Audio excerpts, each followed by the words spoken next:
Ladies and gentlemen, welcome to the program.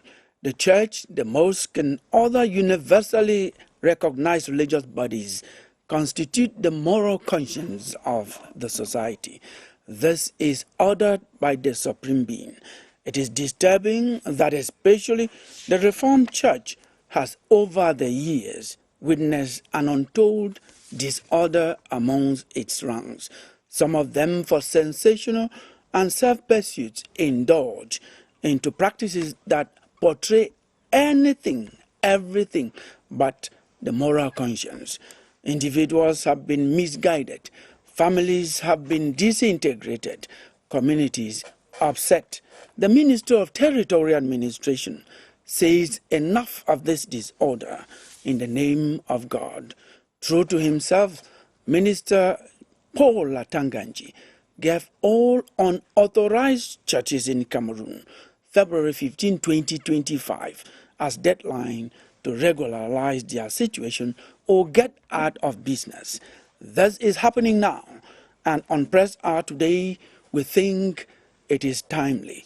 What about you? This is Press Hour, and we are broadcasting from Yaoundé. I am Kilian Ndandifon.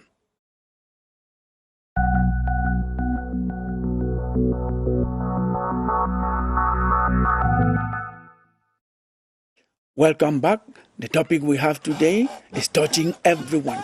Everyone, either by affection or directly concerned, because you cannot be an island in a whole society, in a community. The way the churches, some of them, we're not talking about all the churches, have been behaving, so many people are asking questions. People have started asking questions: who is, as it is locally called, man of God, or a pastor, so simply to say. And because of some unorthodox practices in the temple, the Minister of Territorial Administration, in his regalian role as the regulator, the person who, on behalf of the head of state, accepts and forwards the applications of every church to the president for authorization, has said the situation has to be put to order. And to talk about this on Press Hour today, we have invited men of God. We have also invited some other people who are concerned pressmen and some political analysts to tell us exactly what's happening. And in the course of this program, I bet you, ladies and gentlemen, you're going to get something, and we have signs that could guide you know that this or that is fake or true. Marcel Foucault is a political analyst. He's the political desk editor in the Guardian Post newspaper. Marcel, you're welcome to Press Hour. Well, Kilian, thank you very much, and happy afternoon to all the panelists. I think it's a wonderful opportunity from the throne of God, and I think by the end of this discussion, there are a lot of misconceptions that people need to get deeper understanding of, and before we start taking some decisions in this country. Thank you. And you are a pressman. That's why I start the introduction with you. Sometimes we of the press, we are the conveyors. We are the ones who send the messages to the population. When we look at it today as the press, are we doing our best to guide our people as the fourth estate, or as the mandatory role people who have to mediate between the governing, this time the men of God also included, and the population? Thank you very much, Kilian. I think, let me get something straight. Your introductory words, you said on Press Hour today, we think the move of Atanganji is timely. I'm not part of that sect, that group. I'm talking about... It is not a timely move. We're going to get to that. The debate has not started. Sure. No, let me just say something. Now, in that case, I will come back to you. It is not don't put me in that we. No, it is not a timely move. Number one. Thank you. The debate has not started. No, it has not started. I've not even said it has started. Permit me to introduce the next guest. I'm going to introduce Reverend Dr. Tanui Lengo Paul, who is a senior pastor of Holy Ghost Chapel. You're welcome, Reverend. Thank you very much, Mr. Kilian. Yes. And I'm also glad to meet all my fellow panelists. It's a pleasure to be here. Thank you. The pleasure is shared. And Dr. Isidore Kwakum is a doctor of philosophy. He's a philosopher. You're welcome, doctor. You're going to tell us. You know, philosophers know sometimes why people behave in one or other way. They look at the society beyond what the common eye can see. You're welcome to this program. You're going to tell us. Thank you, Killian, and greetings to my co-panelists and televiewers. I am naturally happy to be here, hoping that we have an incubative moment to discuss pertinent issues with regard to the life of our state. Thank you, and that's why we've taken you from your home to this set.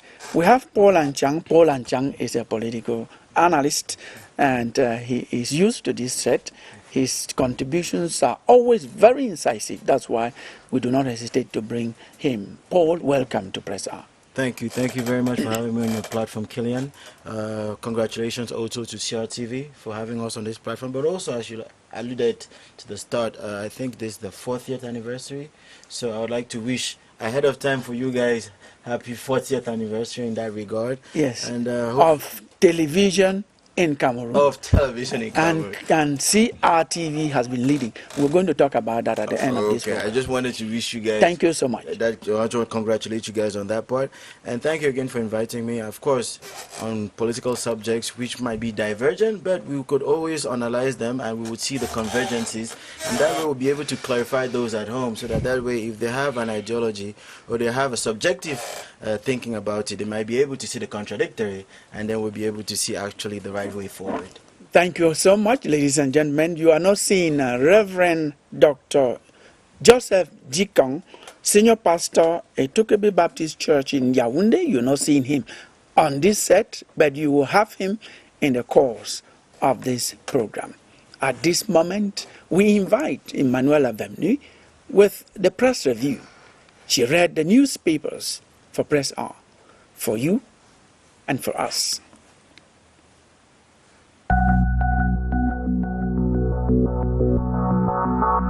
Cameroon's parliament met for its first session of the 2025 legislative year, and newspapers stayed true to their missions of informing and educating their readers. March ordinary session of parliament opens in Cameroon Tribune. An eldest member of parliament urges stakeholders to ensure peaceful presidential election in the post. But MPs strike eldest PA for campaigning for Biya in the Guardian Post before rebuking attempts to trigger trouble during upcoming elections in Cameroon Insider. Eldest member of National Assembly calls for high participation in the presidential election in The Voice. The interest of the Guardian Post is on homeless Senate that seeks refuge at the Economic and Social Council after 12 years of existence. The same paper writes, ahead of Bureau elections, MINAT resurrects in Senate, happening when Frank Biya is disclosed as CPDM candidate on social media in the horizon. The Post presents the inside out of October presidential election with Honorable OC. At the time, another opinion poll on the 2025 presidentials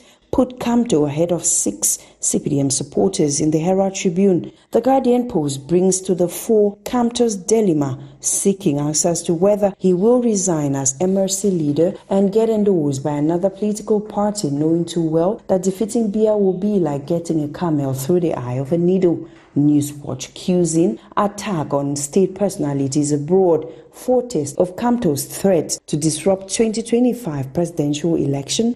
USDP Chair Prince Ekoso is reported to push on with new agenda as 2025 presidential candidate in municipal updates. The Horizon presents USDP's Prince Michael Ngwese Ekoso as Joker in the park, before reporting that CPDM candidates trail Kamto and Cabral Libi in new poll. Then UPC threatens legal action over desecration of Ernest Wanji's grave in Bafoussam in the Guardian Post. Just when nowhere extends detention of ADF leader Ayabacho in the Post newspaper. In the Voice of the Voice newspaper, separatist leader Ayabacho's detention has been prolonged till May 5, 2025, and is the 4th consecutive extension. Municipal Update sees the detention extension as paying for atrocities Ayabacho committed in the Northwest and Southwest regions. The 40th International Women's Day March past in all splendor graces the front page of Cameroon Insider as Northwest women charm spectators in spectacular parade in Newswatch, what the Herald Tribune sees as Northwest women celebrating living together in grand style. But Honorable Njume Peter chooses to empower Ekondotiti rural women in the Eagle's Eye. Southwest women are reportedly engaged, striving and moving forward in the Dawn newspaper. But to Peter Tanifom, Cameroonian women deserve more as he makes a passionate plea for accelerated action in Larry times. Explosives and heavy military presence are said to have marred International Women's Day celebrations in Bamenda in the Post newspaper. To Cameroon Tribune, it is a wrap on the International Women's Day for 2025.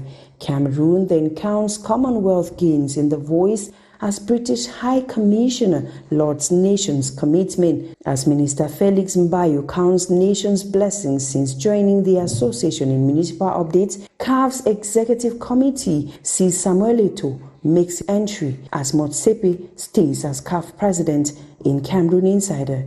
To the National Post, CAF elections, Eto'o's newest big dance. The dangers of hate speech are again echoed in Cameroon Tribune as country fine-tunes sub-regional strategy to combat terrorism and other threats in the same paper. Government then gets 73 billion CFA francs IMF support to boost economy in the Guardian Post, as the paper equally presents the faces behind major newspapers in Cameroon. Until I come your way again, this is your Hour with the Press.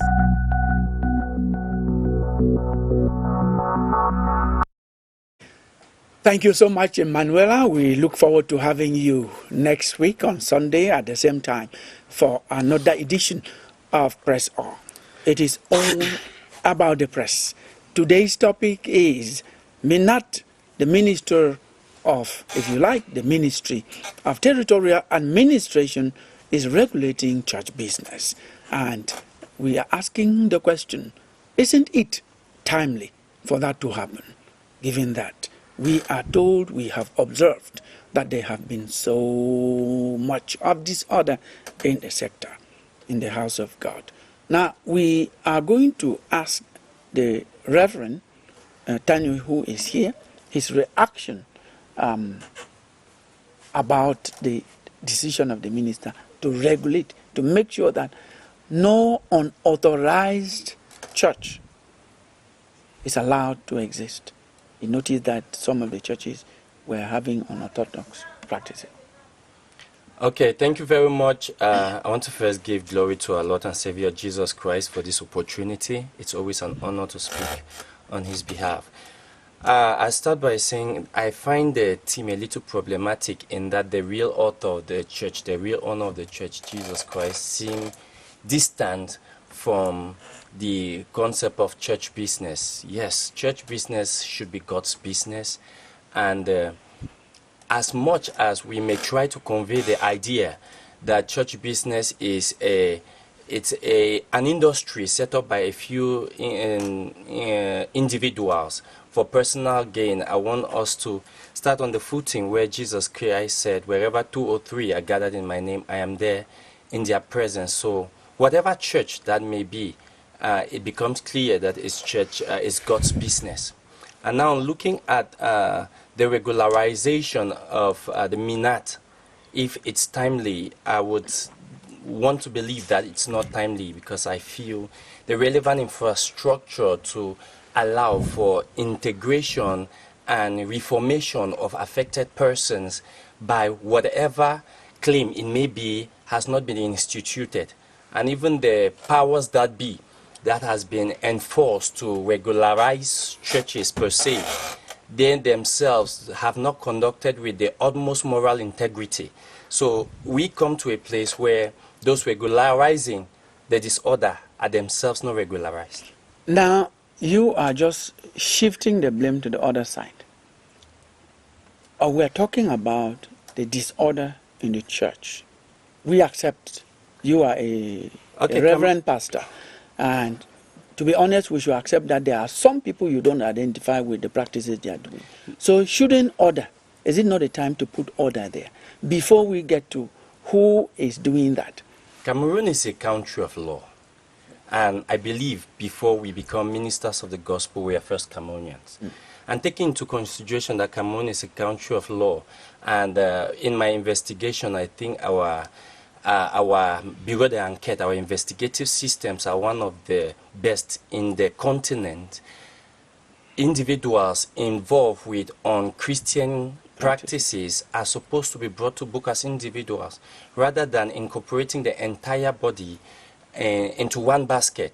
Because there are outlaws and there are people who have stood in upholding the standards of the faith. So yes, we will not deny the fact that there are inconsistencies and irregularities. However, I want to believe that the Church of God, like every other institution, has its challenges. I consider the church as a hospital. And the hospital, you do not expect birds, well people there. You expect people with different kind of crises to come there. That's what Jesus declared. Exactly, and that is where we are moving to. If you go to the hospital and it is the doctor who is misbehaving, because we have cases of pastors who allow their faithful to lie on the floor, they walk on them. Some of them, they inflict some other kind of physical pain. Some are, and we have pictures, we have images of that. Some actually make women strip themselves naked in public. And so when the pastor is doing that, it's like it's the doctor who is sick. Should that doctor not be called to order? That is exactly the point we are making. Mr. Ndakili, I agree with you completely. The sick doctor should be brought to order. As I said, it's a country of law. And individuals who go against the laws of the country should be brought to order. But now, engulfing an entire institution, because research shows that those that are confessing charismatic should not be less than 19% of the entire nation's population. So going after a mass because of inconsistency from a few people who can be fished out, to me is problematic. Well, are all churches sealed? No. No, not all churches are sealed, but we mean that they selected some which they thought that, well, come and regularize their situation. Some kind of. When we look at the regularization, since 2001, yes, only 2 churches have been authorized according to presidential decree. And with the new outing of our minister, we have a number of 47, 48. 48 churches in Cameroon authorized. For the past 24 years. They have regularized, they have certificated 2 churches since 2001. And now the minister's outing to me may be a little problematic with the fact that even churches who have ministerial authorization are also included in those that are illegal. So now when we are looking at illegality, how do we define it? In a normal society, when they come and seal your church, if you are authorized, you simply bring your authorization documents and it is unsealed. I think there should be no problem with that. Well, that is, we are going to continue. We will come back to you and you tell us more. We have another Reverend Dr. Joseph Jikong, who is a senior pastor at Tokebi Baptist Church. We also want to get his reaction to the move by the Ministry of Territorial Administration to bring order to a sector they deem disorderly and which many people in society have complained about.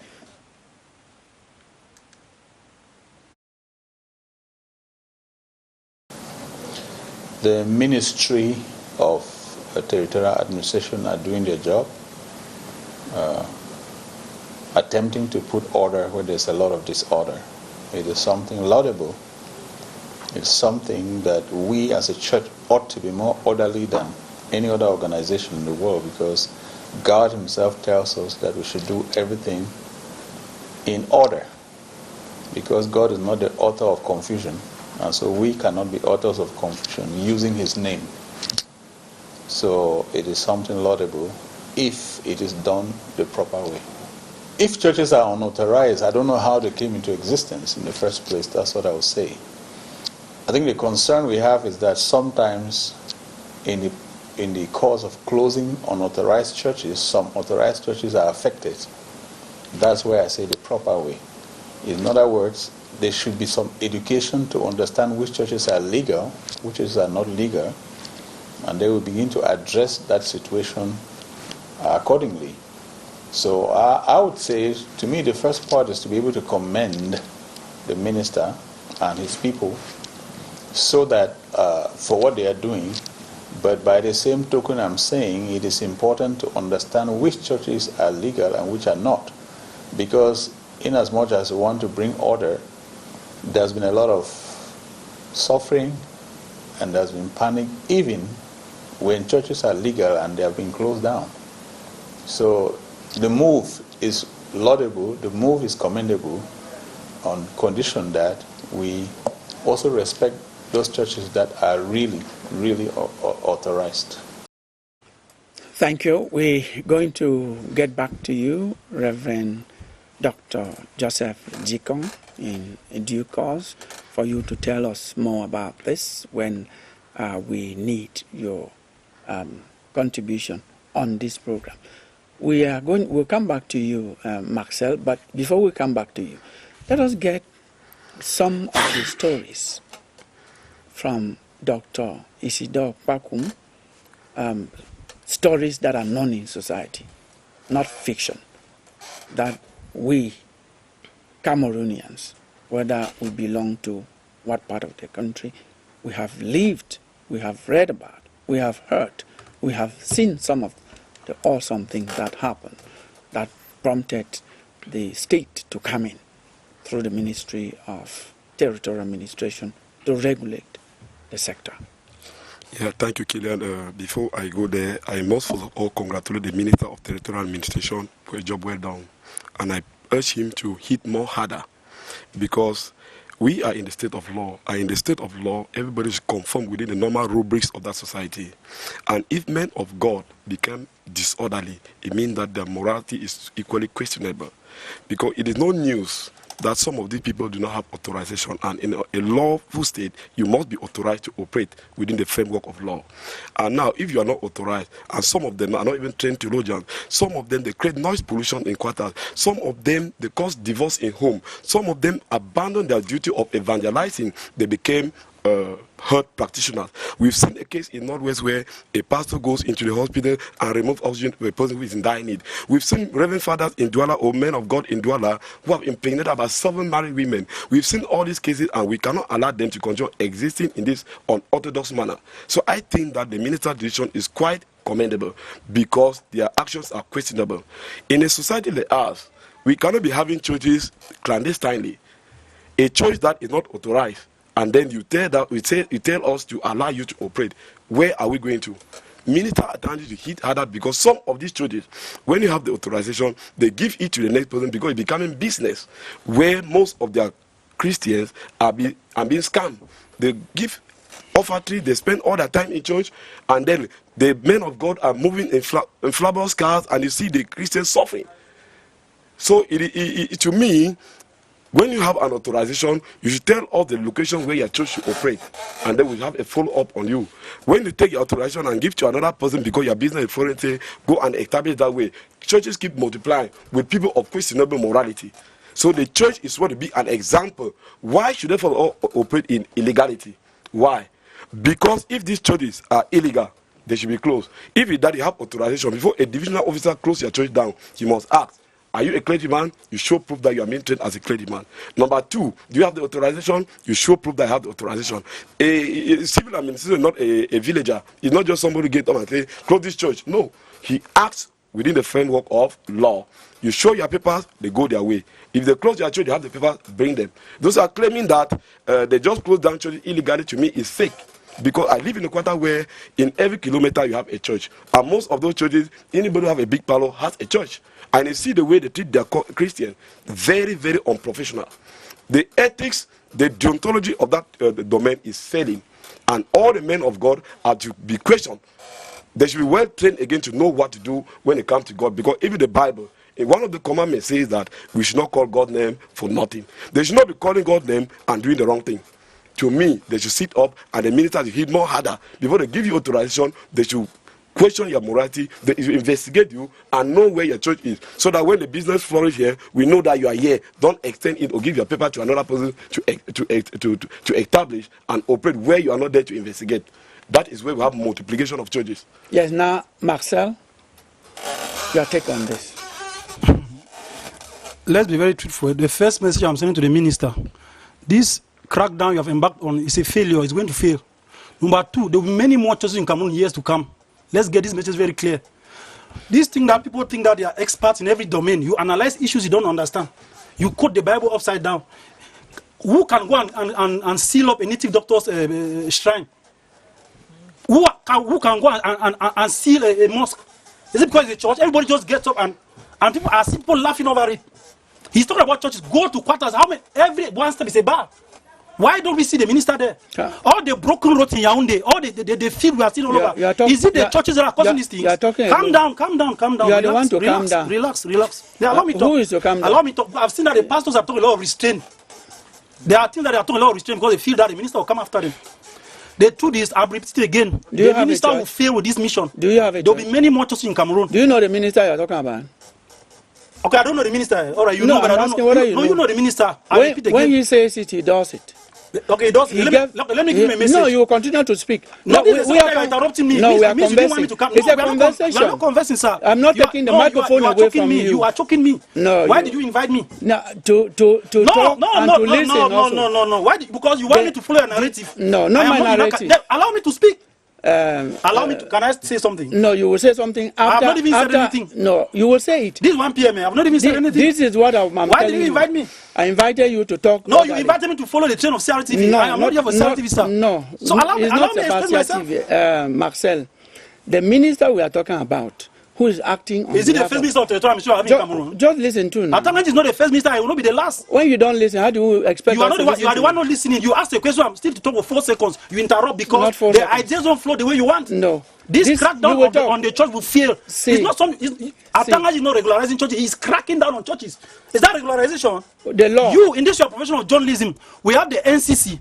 When there are problems, you go there. If the government wants to solve the issue of the church, create a body. They regularize it.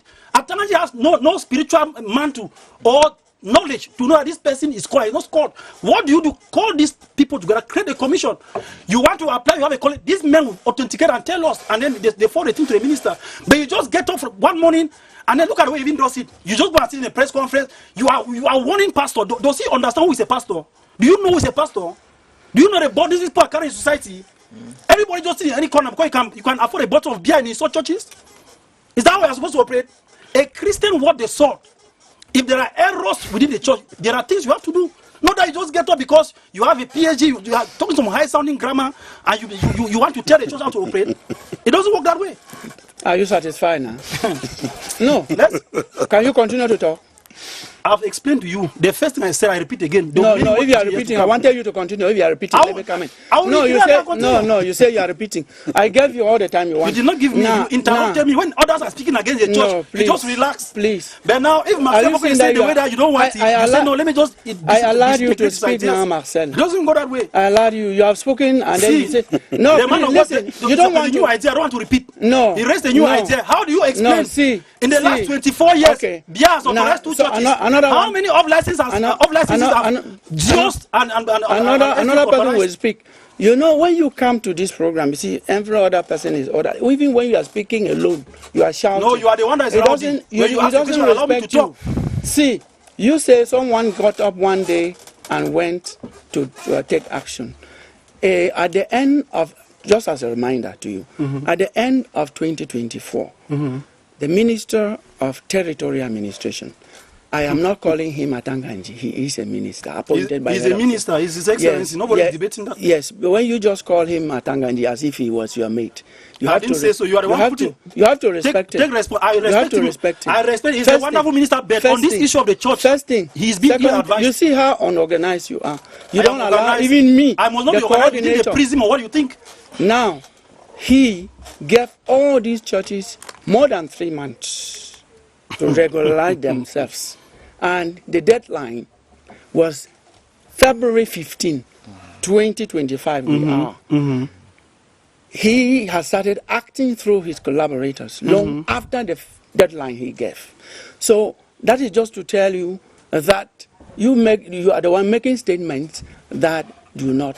The statement so now because we are if, going to if there give. is an issue, We you are go going straight to to who is give responsible. Paul. You don't just lump everybody. Paul, you are going say to. these churches. What do you mean by these churches? The microphone is yours. That's a Cartier discussion. All right, thank you. Thank you very much for having me on this platform. Thank you, Rick, for giving me the platform to talk. Now, it's true, Marcel doesn't like the minister, so I think everybody back. I love the minister, but on this issue of the church, he has been misled. Be calm. He has been misled. No, be calm, be calm. No one's going to take the words away from you. You just don't like the minister. That's okay. But it's not a problem. You can like the You minister. are not a court of law. No, it's okay. You are not in any position to tell me which minister to love and to decide that I don't love a minister. No, you just don't. Those are erroneous declarations you make on air. You don't say that to me, and I allow you to go scot-free. You should. Doesn't work that way with me. Are you seeing that you look out by not letting any person speak? Killian, I repeat, I'm Can not you let within Paul your speak? prism to see that Can you let Paul speak? Can Paul speak? Let him restrain the way he addresses me. You don't sit on air and say he doesn't love the minister. Go ahead. No, Marcel, it's okay. It's freedom of speech. You're allowed to speak. So, I mean, it's definitely. But I am aware of that. You don't need to remind me of that. No, but the prism of freedom of speech is also be respectful. Because if you become disrespectful, then you are the one that's disrespectful. No. You listen to yourself the way you addressed me. No, you also have to listen to people. It doesn't mean that because you have an opinion, people can give a contrary opinion. Why didn't you just go straight to your opinion instead of challenging me? You have to allow people to express themselves. I understand the prism where you want to disrupt, and sometimes it works. This is the person who wants to disrupt the program anchor. Allow him and talk about the issues. No, we are talking about the ministers. You are not coordinating. Stay quiet too, and listen to other people. I am telling you, Marcel, you will talk when I give you the microphone. Me with decorum. Simple. Okay, Paul. I'm not respected. I will continue to interrupt. Paul. I mean, if you continue to interrupt, then we'll have no show. Then people back. It's not a show, sir. We are here for serious business. If you are here for a show, I'm not here for a show. No, the body of Christ has stake. Don't tell me that. Whose show? Whose show are you telling me? If your plan was to come and disrupt the program, it's not disrupting. You are disgracing yourself in front of your viewers. Which disgrace? Okay, Paul, please. The microphone is yours. All right. Now, I mean, it's true. I mean, we can hear. Therefore, for people back at home to understand, you can see how emotional the subject can be. Because, of course, that's why in a republic and democracy you have separation of church and state. Because sometimes it can radicalize and render people so emotional that they can leave from just maybe the pragmatism of the subject. So, in this regard, from a political science standpoint, there's separation between church and state because the state in itself and a republic in itself doesn't favor a state religion or favor a religion over another. Now, what the Minister of Territorial Administration is doing is being able to tackle administrative tolerance in regards to this particular subject. Law number 90/53 by the Constitution allows you to be able to look more into it because, of course, just like people said on the platform, the President of the Republic is the one that actually grants a church into existence. Now, we have seen the administrative tolerance in the sense that people have churches, they have their agreement, but they lease it out to other people, and unfortunately, they don't act in a conducive manner, which becomes a liability to the church, actually, that granted them to become a branch. So I can understand the pastor from Etogebe where he's saying that, of course, it's a laudable effort, but it's a very, very, very deep and profound challenge to be able to bring many more churches into conformity. Because here the issue is not whether you shout loud or say less. The problem is the issue is here administrative tolerance, and are these churches in conformity or are they not in conformity? Now, when you are not in conformity, the law subjects that you can be given a 2 months notice. Now, if after a 2 months notice you do not respond with the accurate documentation, with the accurate accreditation, therefore you can be sanctioned. So in this particular regard, in terms of the administrative authorities, they are plainly just doing their duty, because an administrative authority has the role to be able to make sure that there is tranquility and there is peace in his administrative units. Now, when we talk of a conducive environment, it doesn't necessarily mean just the physical church in itself, because here we realize that also in this particular domain, when a church loses a pastor or a leader, I would not like to call them a church because all of us people are alluding to it here as a church. No, these are religious congregations. That's what the law states. So a religious congregation allows for you that a lot of times with most of these religious congregations, which could be termed illicit, I don't like to use the term illicit because it brings it back into a court of law, but they are not in conformity, because you have to be in conformity, and that conformity it's not a subjective conformity that says that I am in conformity because I'm a man of God, I'm a church of God. No, the conformity is here that you have to go to your regulator, which is the Ministry of Territorial Administration, and give them the account and the inventory of your church. That way they know that on their own side you are in conformity. Now, when you cannot provide these elements and this procedure, then you become in conformity. Therefore, you render yourself to sanctions by the Penal Code 314 and 209. So these are very important principles and procedures to be able to respect. Now, as to the conducive environment, we see also that we are saying that you become very emotional. And when you become very emotional, sometimes it becomes a passionate debate. But that's not the point. The point here, in terms of the government, in separation of church and state, is to be able to create a political climate of stability. And the administrative authority in the administrative unit have to be able to ensure that with the maintenance of peace, law and order. So when you move away from that principle and it becomes an emotional debate, it creates a climate of those stability. are issues. Don't go back to him. And you were talking about that. The same pastor you quoted, Reverend Dr. J.J. Joseph Jikong, says that a good Christian is a good citizen. Right. So anything that does not reflect the teaching of the Bible should be avoided. This is a pastor who says it. We're going to listen to him say that. Then I will come back to you, Pastor Daniel. Thank you. If it is not biblically based, then it's not a church. I would say that. Because if there is a church, there is one constitution for the Christian, that is the Bible. When you are practicing anything that is not biblically based, then it should not be adhered to. And I want to say that a church should be defined by the fact that Jesus Christ is the center of that church, is the head of the church, that the Bible is the main textbook of that particular church, and that people are encouraged to have a relationship with Jesus Christ, and then become more and more Christ-like. And in that course, you end up being a very good citizen, because good Christians are good citizens. I'll say that. And so when somebody is preaching something else, there are a lot of, motivational speakers, some using all types of things, but the Bible should characterize any authorized church that they read from the Bible. They can be able to justify what they are doing from the Bible following the normal hermeneutical cycle. In other words, you don't interpret the Bible according to your personal perspectives. You interpret it following the evangelical way of interpretation of the Bible, known as hermeneutics. So I would say any time a church or a group calls themselves a church, they are supposed to be the called out ones, called out of darkness into God's marvelous light, called to live holy and sanctified life, called to walk according to the Bible. But anytime the Bible is put aside, then we should know whether it's a social group carrying out some other message other than the message of the kingdom of God. That's where there is a problem.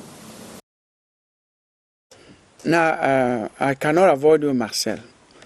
We have Reverend Dr. Tanu Lengo Paul, who is here, who is directly concerned. He is a senior pastor in the church. He hasn't condemned this. He hasn't said that it's going to fail. He is saying he accepts it and is saying it should go the right way. We have just watched Reverend Dr. Joseph Jikong, senior pastor in a mainstream church. He acknowledges that what the minister is doing is correct. Those are specialists, experts, men of God in that. They say it's good. On what grounds do you say it's bad? I'm not avoiding you. I just want, when you are speaking, you will speak alone. Can you speak calmly? It's okay. Allow me, if interject, that's when we might have some friction. Number one, let me inform you that my pastor, if you didn't know today. Secondly, there are two things of interest. There are two things we are discussing here. There is a humanity of the church and the spirituality of the church being discussed. What the pastor of the CBC is saying is the spirituality of the church, which we cannot debate, is a fact. Now, on the humanity of the church, what question have we asked ourselves? How has the BR regime been responding to the humanity of the Pentecostal church. I don't want to go to what you call mainstream churches, mushroom churches. You call a church mushroom. The spirit back in the church is the spirit of Jesus Christ. Any spirit that has defeated death can never be subjugated. So now, on the aspect of the humanity of the church, which that is where I think Mr. Atanaji is coming from, I have said that the government needs to know that times have changed. And now that times have changed, what do we do? You people say regulating, I still use the word, it's a crackdown. Because he sat somewhere and gave a threat and then ordered a number boys and they are going after churches. What about regulation? You consult people and stakeholders in the domain. When you consult these stakeholders, you say, okay, there are a lot of errors. How do we go about this? You can say, okay, you are an authority in this domain. Check the certificate of these guys. Check if this man has a calling. If I sit under administration, latest is 5 minutes. If I fake the pastor, I'll tell you. But now the problem is most Christians are empty. You see somebody with fake, you don't even know the one that is true. So in the end, you just go with the majority. Christianity is not democracy. Christianity is dictatorship. And it is God. God does not have an alternative, if you must know. From the humanity of the church, government needs to do a lot of broad-based consultation. When we do that, there's a writer published in the Guardian Post, I think it was 2 weeks ago. When we do this consultation, because there is a challenge we have here, we need to relax the laws because times have changed. I think the minister should maybe write to the head of state, propose a new law. When that law comes up, you get these guys. I know people have applied for 15 years. There's been no response. No. And then now today you come and say that illegal churches. No. See, there is some nuance and some. What's your congregation? What's your church? You say you're a pastor. What's your church? I am a pastor. I've been ordained. Let me tell you why I've not opened the church. I just asked.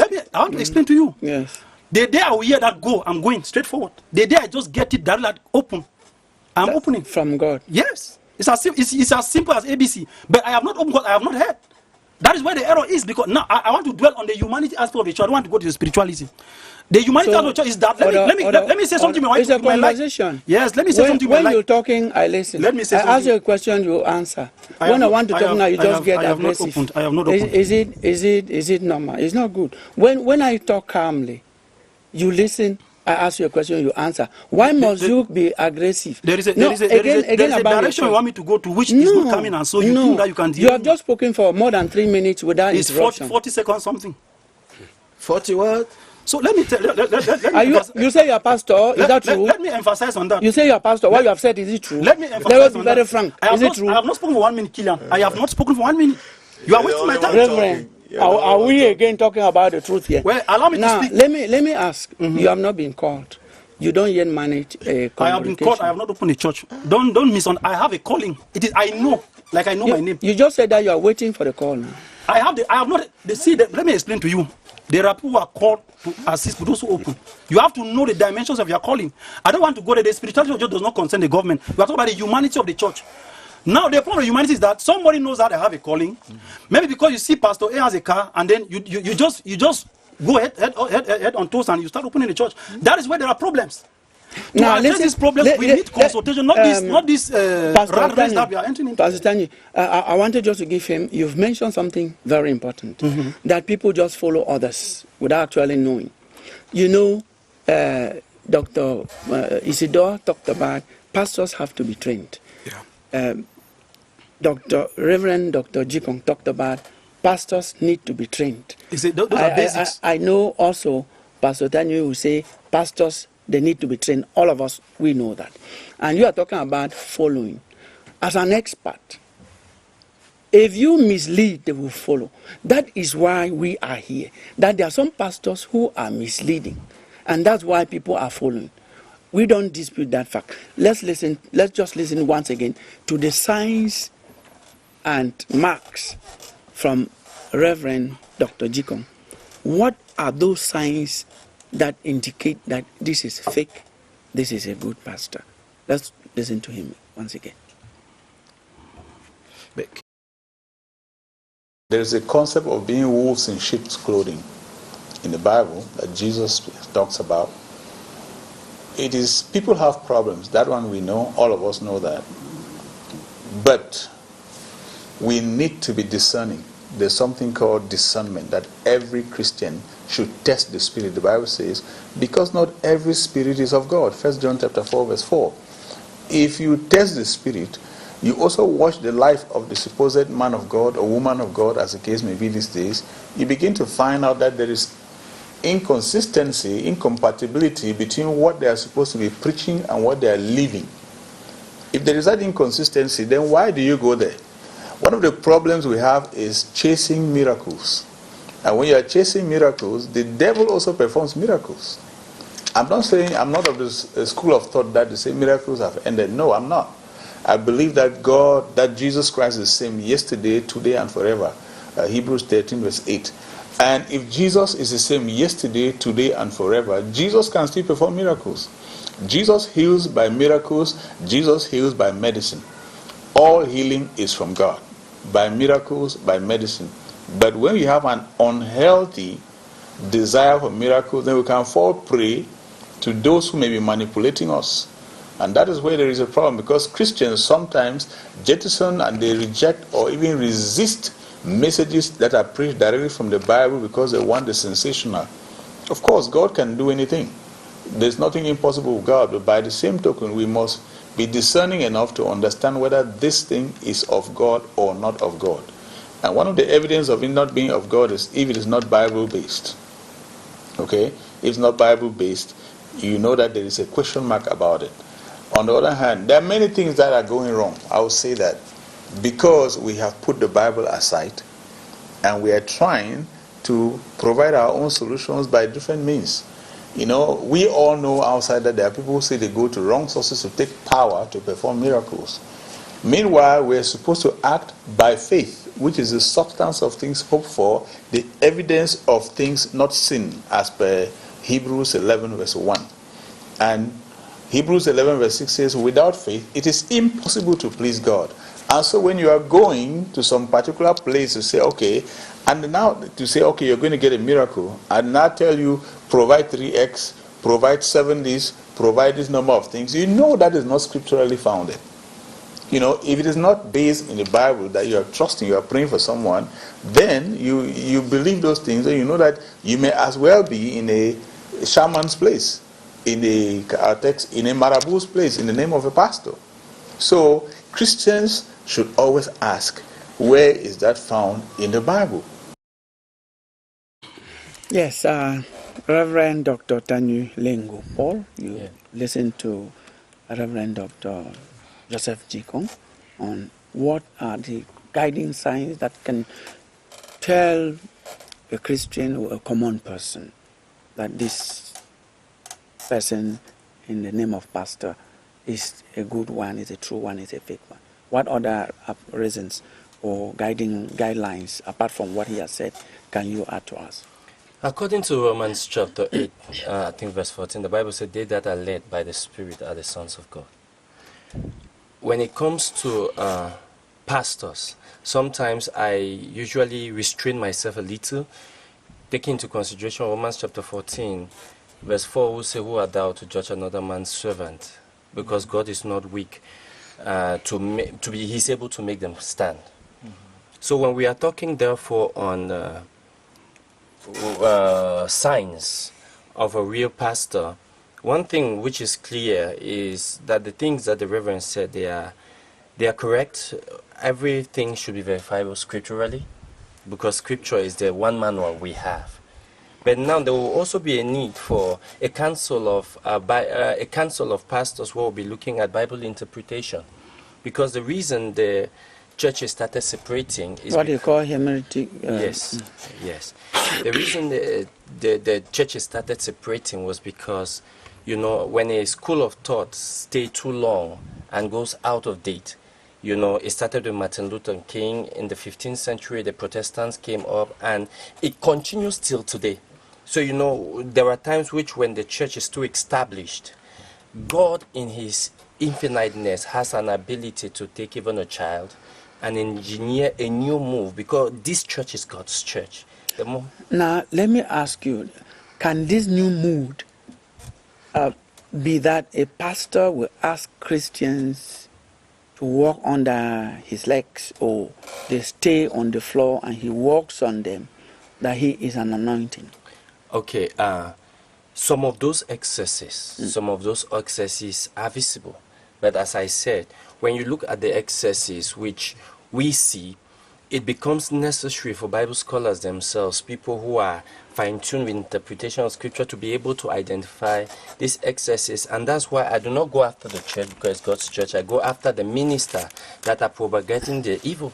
Very good. Now, when it's happening like that in a nation, because this church is in a state of law, so do you expect the minister to fold his arms, sit and watch the citizens In my opening being statement, subjected to such? no, in my opening statement, I said I think there is not enough infrastructure to do proper regularization as the country stands today.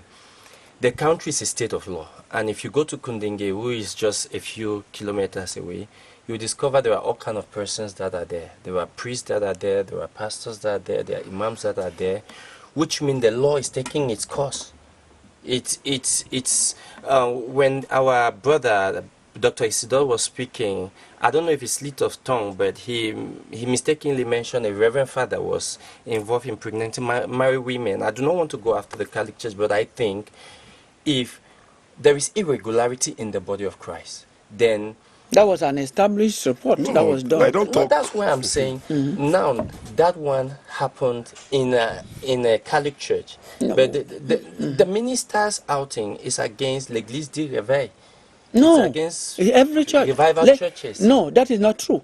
A branch of the Baptist church in my neighborhood was sealed on Thursday, and then the mainstream church went with justification documents, and it was unsealed. It is the same thing with a Presbyterian church also in the neighborhood that was sealed. So I am talking about churches where I live, not where I passed. I agree with you completely, but I want to believe that most of the mainstream churches that were sealed out of error because of the indiscriminate sealing of churches, which when we are talking about regulators trying to regulate, they have not done proper background checks, so they are doing indiscriminate sealing of churches. I expect that when the church is sealed before it comes and presents itself. Well, Paul will have to react to that and then to some other things that were said earlier. Yes. Thank you. Thank you. Because I think sometimes the debate is veering towards divinity. Now, the state has a role. We live in a republic and there are laws. So there's administrative tolerance that is being faced within a certain compartment of the state. The state has to regularize that. The state is not going to backpedal in that regard. The state can also convene the religious churches, those that are concerned, but it also is the duty of those in those churches to come to the regulator. The regulator doesn't come to you. You came and asked him for an agreement. He gave you the agreement, and then you go and tell him to come back to you. No, it doesn't work that way. This is the state. It has laws, and that's why there's a penal code, and there are sanctions. So it's not an issue of divinity, of how high or how low your faith is. No, that's not the point. The state here is saying between separation of church and state, the church doesn't favor a state religion, and the state doesn't favor a church or religious congregation over another. But if the citizens, in terms of their civic and civil rights, bring forward concerns about maybe say a conducive environment that is disturbing their civic and civil rights, then the church, the state has to act. It is acting through its administrative authorities. Now, true, some churches might say that, okay, maybe we were not the concern, but bring forward the documentation that allows you to be in conformity with the administration. Now, the administration in this particular case is administrative authorities that work with that. We have not even talked about, now there's the leeway that the government, the regulator is giving. There's this 2 months that they're giving, come in conformity. But people are going towards a divinity, my faith. Are you a pastor? Are you not a pastor? That is not the issue. I'm sorry. The issue here is the state is trying to tackle administrative stuff, and it is long due. It has been long due. Now maybe the debate can be, since this has been long due, can there be other measures of leeway that can allow us, when you extend us some time, for those who are in conformity, but maybe say we found ourselves in inconformity, for us to be able to bring forward the documentation to convince you that we are not a church that's illicit, and we do not take a congregation or take people and use them and you abuse their civic and civil rights, because that is the issue from the standpoint of the state. It's not how high or how low or whether untrue or true your divinity or your faith is, because in the country of Cameroon you have the freedom of worship in laity. And your freedom of worship, you can sit in your own house and you can convene and you can pray. No one has said that if you were praying in your own house, it's against the law. People do that. But what the state is saying, it cannot be illicit. It cannot be in inconformity. You cannot just wake up and go and take a hall. And that hall that was built, the premises that was given for that building was for an apartment for rent. And then it becomes a worship hall. Before that, then you begin to say, no, it's a question of divinity. The state. No, there's separation of church and state. And I think that the churches in themselves, I don't want to call them churches because that's on the Christian side. Religious congregations have to be able, if they want to be honest with their own people that worship and give their tithes, they have to make sure that they are in conformity to convince people who come to the church that, you know what, we are abiding by a civil and civic right, because the churches are also important. People are looking at it only from the sanctions. When people's civic and civil rights are trampled upon, is it not the same church that comes to the government and says, please be careful? We saw that in Yagua. We saw that with the cardinal who complained. There's a relationship between church and state, but there's a separation also as well, so that way people's civic and civil rights are respected. That's the primary thing. The idea is not the state is trying to judge your divinity, how high, how low. You have to be in conformity to be able to respect the regulations of the state. If not, you face the penal code sanction 314 and 209. That's just the law. Paul Anchang, political analysis sounds so convincing, Reverend. Yes. Is there something to Please, say after Killian, what you have said? Yes, Doctor. Let me say something. Dr. I think that after God, it is a state, and the church operates within the state. And that church, as normal citizen, must respect the norms of the state. Reverend Pastor said that maybe I made a mistake. I didn't make a mistake, because I have followed from the Reverend Father that there are some people misinterpreting the Bible. I have seen in my neighborhood where somebody is sick, and the pastor is telling him that don't go to the hospital. God, you will be healed by God, because God is the only miracle person to heal you. Somebody is sick, they don't give him food. They say, pray and fast, because Jesus fasted for 40 days, 40 nights. Meanwhile, the person was on drugs. You now leave your duty and you are performing in the place of a medic. So I think that most of these pastors should be called to question. Their moralities are questionable, and I still insist that there are mushroom churches. He don't want us to use that word, but he's calling a non-graduate boys. I want to insist here that their morality is questionable, even from the way he talks. That is how some of the pastors Leave him continue to make your point. Leave him alone. So I am saying that I have evidences in the quarters where men of God sleep with people's wives, they cause divorces, they take their parlors and transform into churches. They are causing a lot of disorder in the quarter, noise, pollution, and the rest. These are the very people who call themselves men of God, and they want us to follow you. How will we follow you with bad examples? Yes. I am not saying all. There are some that are good, but I'm saying categorically that there are a good number of them are bad. Thank you. We're going to take the 1.5 minutes left for us on this program to talk about 40 years of television in Cameroon. In 1985, in Bamenda on the 24th of March. That was when the first TV images were beamed, and CRTV championed that right up to the 90s, right even up to 2000 when we had the TV landscape open to others. And this week, beginning Monday, right up to the end of the week, right up to 24th of March, there's going to be this celebration of TV in Cameroon. So just one word in 20 seconds from you.